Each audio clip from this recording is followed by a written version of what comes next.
Okay, this will be our July 7th, 10 a.m. Briefing. Search and rescue operations are ongoing throughout Kerr County. We're using assets from local, state, and national first responders. Hundreds of trained first responders are working every aspect of this emergency. As of 8:30 this morning, we recovered 75 deceased bodies here in Kerr County, including 48 adults and 27 children.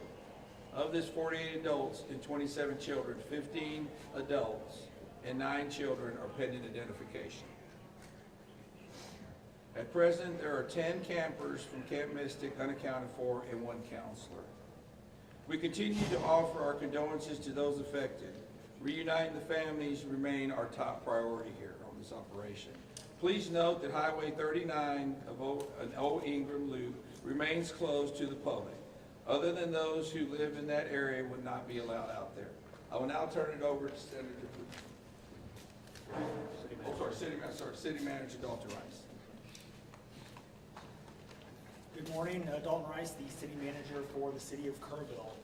As everybody knows, we are working in conjunction with the city under a unified command response and again, a lot of devastation. Our hearts go out to the families and the victims. We want to continue to work together as a community. We love the media support on this to be able to communicate that message, communicate family, communicate togetherness, and we really appreciate all the support in helping us be able to do that.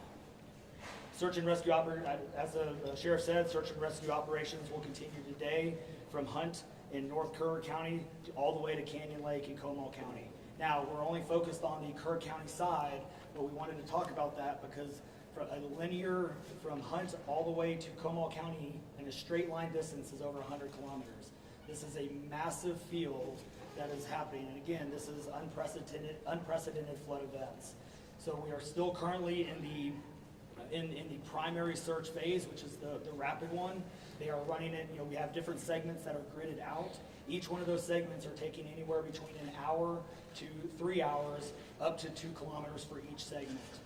So what that means is they're running into a lot of technical challenges with terrain, with water, even potentially, with weather, in the rising fields. We've talked about this before.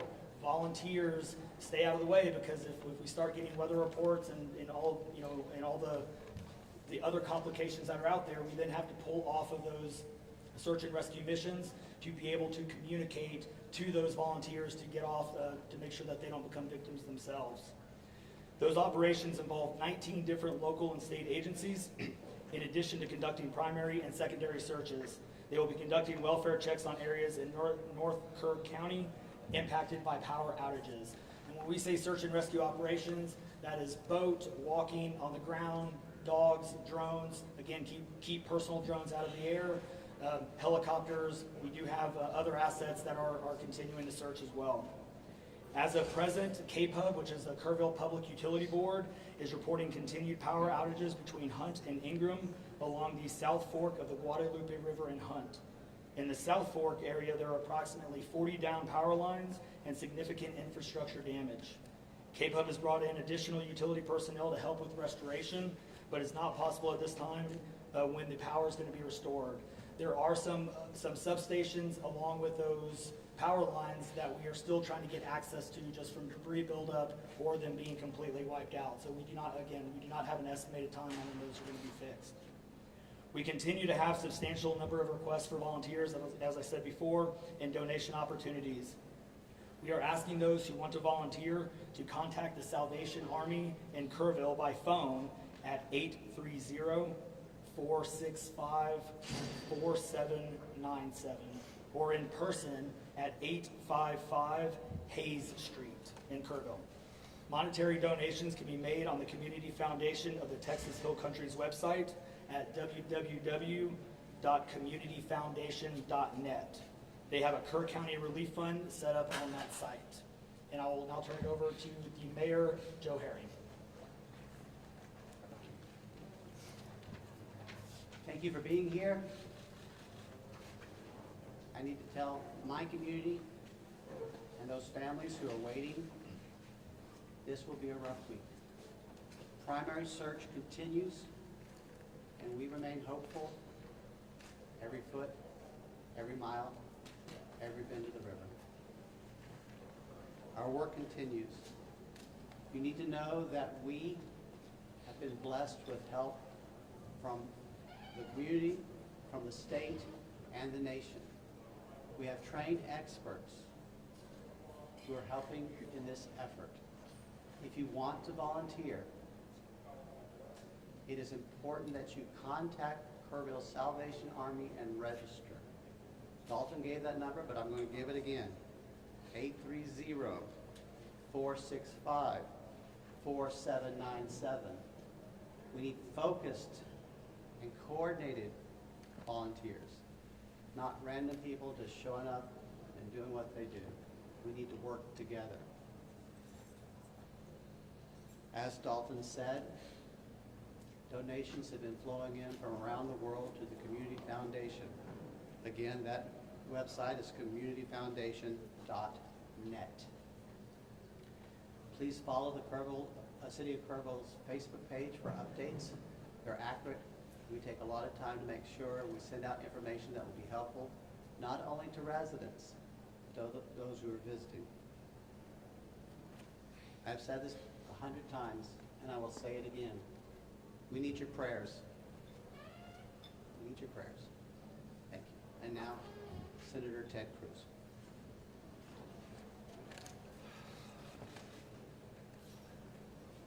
Texas is grieving right now.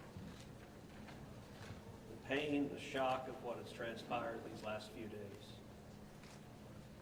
has broken the heart of our state. As of yesterday, the confirmed death toll was 82, and those numbers are continuing to go up. The children, the little girls who were lost in Camp Mystic. It's every parent's nightmare. Every mom and dad. Last week, we were picking up our daughter from camp here in Hunt. Our girls have gone to camp here for a decade. The Hill Country is an incredible part of Texas, part of the country. The natural beauty here is incredible. The camps that have raised generations of little girls and little boys and instilled character and love and faith are extraordinary institutions. And I'll tell you, the pain in our state, and it's every part of the state. You've got Texans from all over the state who were here celebrating the 4th of July. A week ago, this was a time of great celebration. You're dropping your little girl off at camp, your little boy off at camp. You're celebrating Independence Day. You know that your child is going to be swimming, canoes, and horseback riding, and doing archery, and making lifetime friends. And then suddenly it turns to tragedy. For the last several days, I've spoken to multiple parents, scared out of their mind. Do you know anything? Where is my daughter? There's still 10 girls and 1 counselor from Camp Mystic that are unaccounted for. And the pain and agony of not knowing your child's whereabouts. It's the worst thing imagined. But I want to say, in the face of all of this, it is simultaneously inspiring. Every time there's a tragedy, every time there's a natural disaster in Texas, Texans come together. Texas is a big state. We got 31 million people, and we have hurricanes, we have tornadoes, we have wildfires. Tragedies hit this state, natural disasters hit this state, and without fail, 100 out of 100 times when that happens, we see Texans coming together, helping each other, engaging in acts of heroism. There have been over 850 high water rescues since this flooding began. 850. You look at extraordinary stories of Eagle Scouts pulling campers out of harm's way. I was just hearing a story of one counselor whose head was right at the water holding up 2 mattresses with campers on those mattresses. That kind of courage, that kind of selflessness. And then there are the first responders. The local first responders, I want to thank every one of the first responders at the local level, at the city level, at the county level, at the state level, at the federal level. In the first few hours of this flood, I was on the phone with Governor Abbott. I was on the phone with Lieutenant Governor Dan Patrick. I was on the phone with Nim Kidd, the head of the Texas Department of Emergency Management. And then I called President Trump. I called President Trump. He was having dinner at the time. It was still early in what was transpiring. And I wanted him to know, I said, Mr. President, everything we're hearing right now, this appears to be bad, really bad. There may be a very significant loss of life unfolding right now in Texas. And I will tell you, the President said, Ted, anything Texas needs, the answer is yes. Whatever assets you need, whatever resources you need, yes, let us know, and we will provide everything. Within hours, we had helicopters, over a dozen helicopters in the air.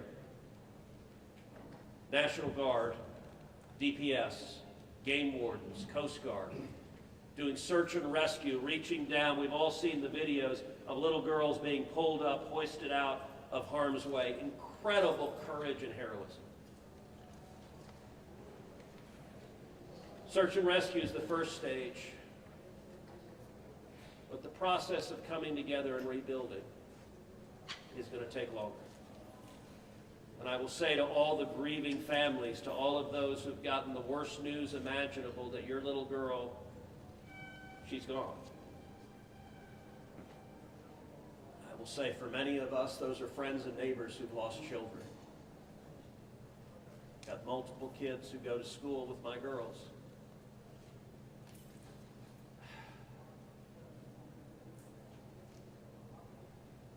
The mayor asked for prayers. And I want to say thank you to the millions of Texans, to the millions of Americans, to the millions of people all over the world right now who are praying for Texas and praying for those parents. Going through this grief, it is going to take love, it is going to take friends and family embracing and hugging and holding them while they weep. And it's going to take the church. With every disaster, one of the things we see here in Texas is the church steps up and the church helps and the church feeds and clothes and comforts. This morning I met with a group of chaplains who've been going through the incredibly difficult process of talking to mom and dad after mom and dad who just lost the most precious person they ever knew. And those chaplains are just trying to love them and show God's love. So I want to say we will come through this. To those in the midst of grief right now, that might seem hard to fathom. But Texas will come through this. And I just want to say thank you. I want to say thank you to these gentlemen here who are working. They are not sleeping. They are working every day. Thank you to the families. Thank you to the Salvation Army. Thank you to everyone who is just reaching out and saying, how can I help? We will come through this, and we'll come through this together. Thank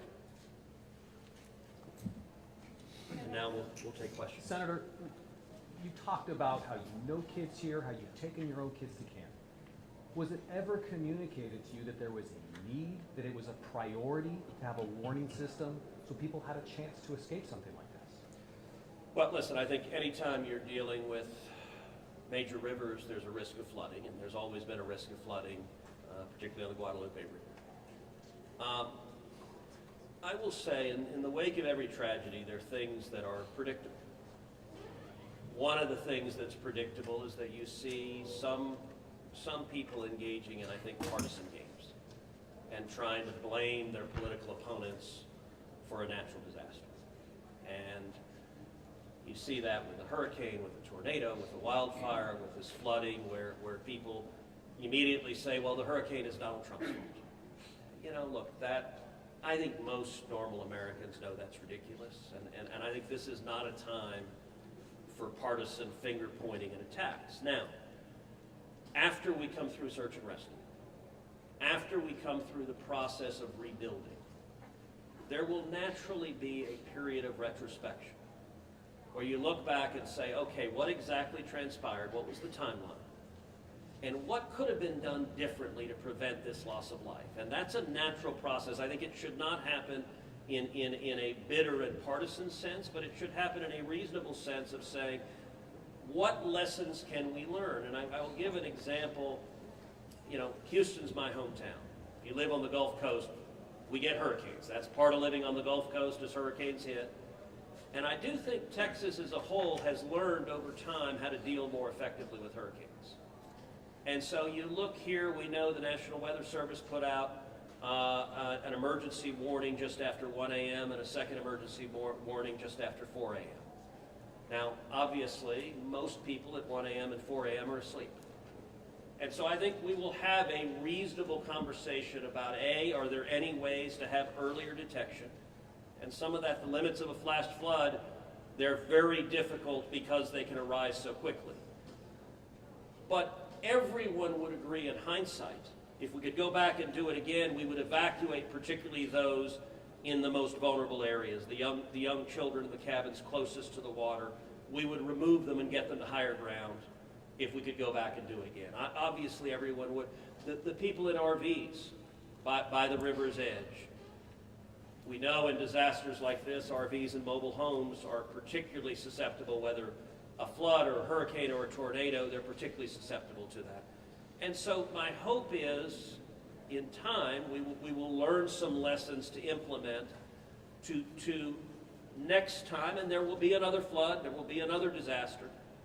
But next time there's a flood, I hope we have in place processes to remove especially the most vulnerable from harm's way. But I think that's going to be a process that will take a careful examination of what happened and how can we implement processes better in the future to prevent this same loss of life. Senator, there were claims that the National Weather Service sent that first flash flood warning that should have alerted phones at 1:14 in the morning. But we have a federal public database maintained by PBS Warn, that says the first emergency alert wirelessly here in this area to Kerr County was not until after 9 a.m. That was more than 4 hours after the severe flooding had come to this area. Did you know that? Have you seen that? And what's your response, knowing the state and cuts to NWS in recent months by this administration? So I don't know the source for what you're saying. All of the public reporting I've seen is that there were two alerts that went out, one just after 1 a.m., one after 4 a.m. You know, I can tell you, I talked about the partisan finger pointing.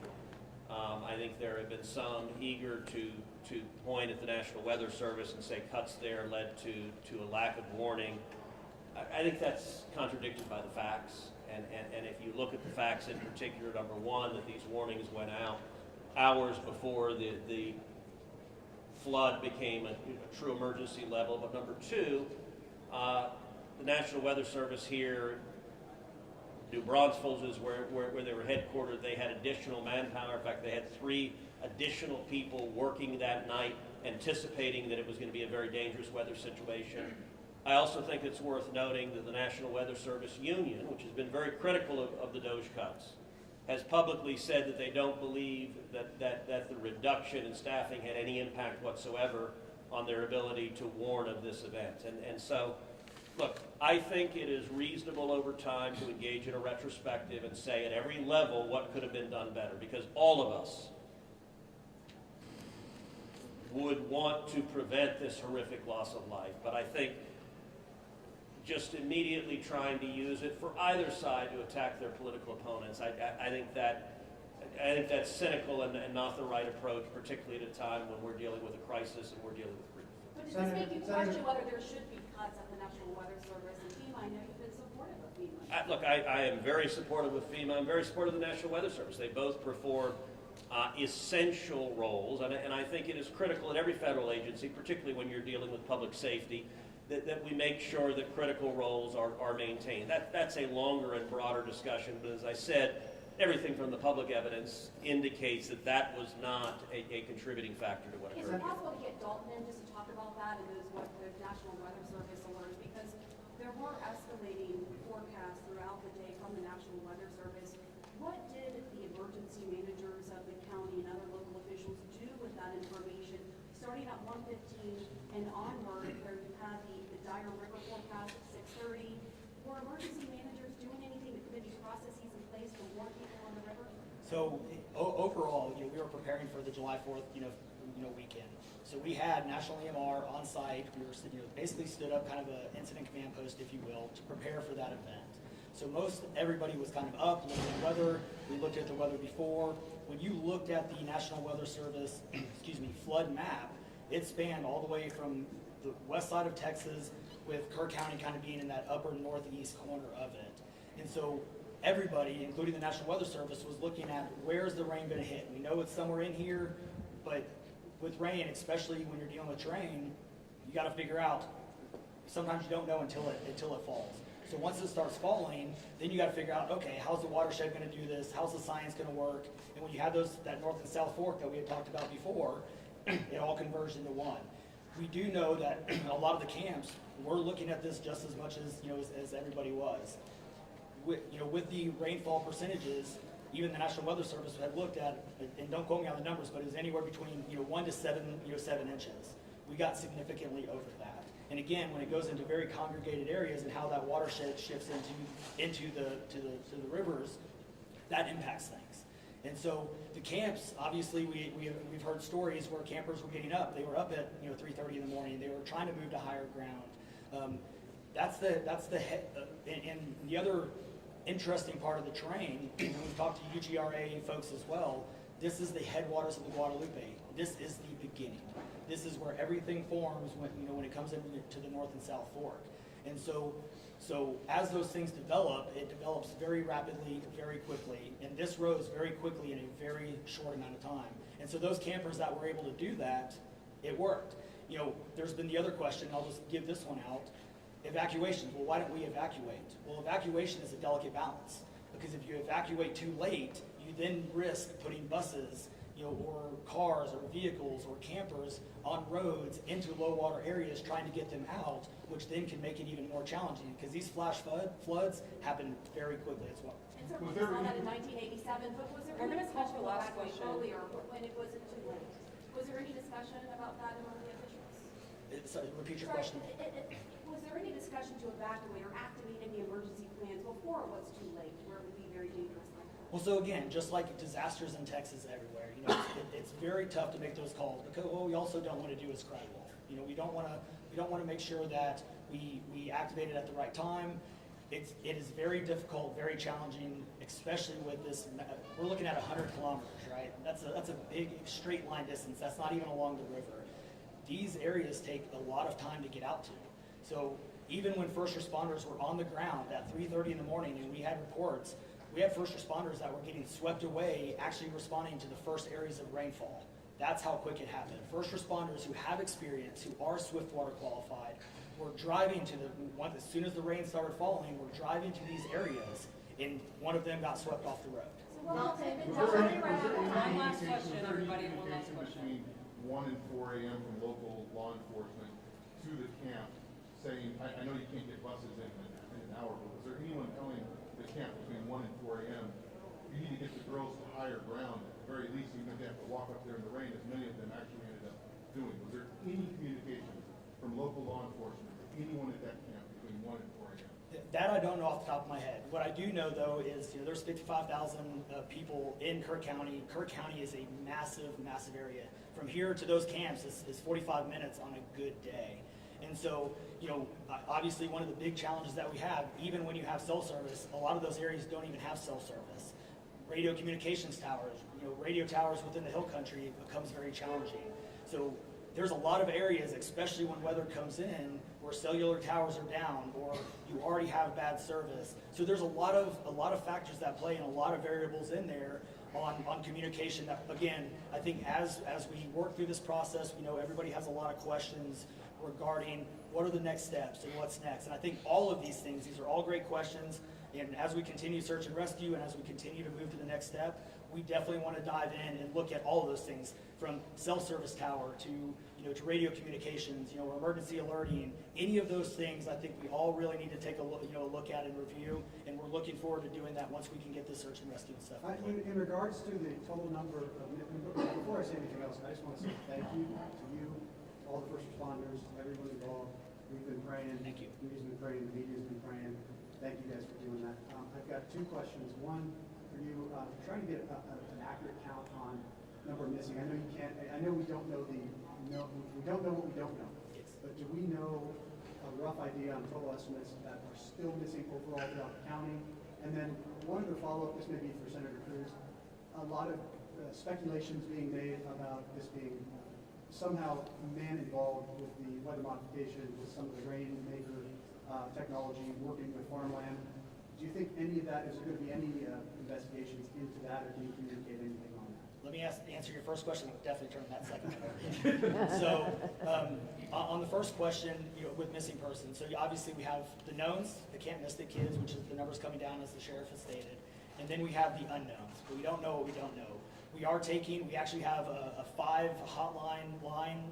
It fluctuates between 3 and 5, but we're working on it. We get calls 24 hours, 7 days a week. We haven't hit the weeks yet, but we're still taking in calls. We are collecting all that information. So we don't have a solid number that we're willing to talk about right now. We do know that it is a lot, because we also are getting a lot of fake calls. You're looking. This is a worldwide discussion, and we're dealing with scammers. Victims' families are being reached out to, saying that they have their kids, pay me money. It's heartbreaking. It's absolutely heartbreaking. We're dealing with with mental health issues, where people are calling saying they have visions. All of these things we're dealing with on a day-to-day basis, and we're having to vet this information, and it becomes very taxing on our people. Again, this is an extremely heartbreaking, this is, if not the worst, one of the worst, disasters in this region in a very, very long time, even beyond 1987. And so, but we're would best estimate like dozens or hundreds, or just to give people an idea? a lot. So, At what point do you think? The follow-up, yeah. Yes. the follow-up question. Yeah, And not to get into the weeds on, people are asking lots of questions, and where should we start the investigations after? to the best of my knowledge, there is zero evidence of anything related to anything like weather modification. And look, the internet can be a strange place. People can come up with all sorts of crazy theories. What I know is a reality is that a whole lot of Texans are grieving right now. I will tell you, I was visiting with one parent who was talking about online, being harassed online because their information was public, that they had a little girl who was missing at Mystic. And look, there are a lot of people who are messed up, and my call for everyone, there's a time to have political fights, there's a time to disagree. This is not that time. This is a time just to reach out, support each other, go volunteer at the Salvation Army, give them money, go volunteer at your church, go. You know what I did when this happened? Just go hug your kids. Because I got to tell you, I hugged my girls with tears in my eyes, because every one of us who's a parent, there but for the grace of God go I. And nothing will fill the void in these moms and dads' hearts, but they'll make it through it. And every one of us, we have an obligation to come through and help them make it through it. And look, Texas will come through, and let me say, Kerr County, the Hill Country is incredible, it is beautiful. And these summer camps, Camp Mystic is an incredible Texas institution. For a century, it has made a profound difference helping young girls become strong women in Texas and across the country. And so, for me at least, I'm praying for these camps, I'm praying for all the campers, everyone implicated, everyone impacted, and I hope we come together and stand as one. Thank you. Thank you, everybody.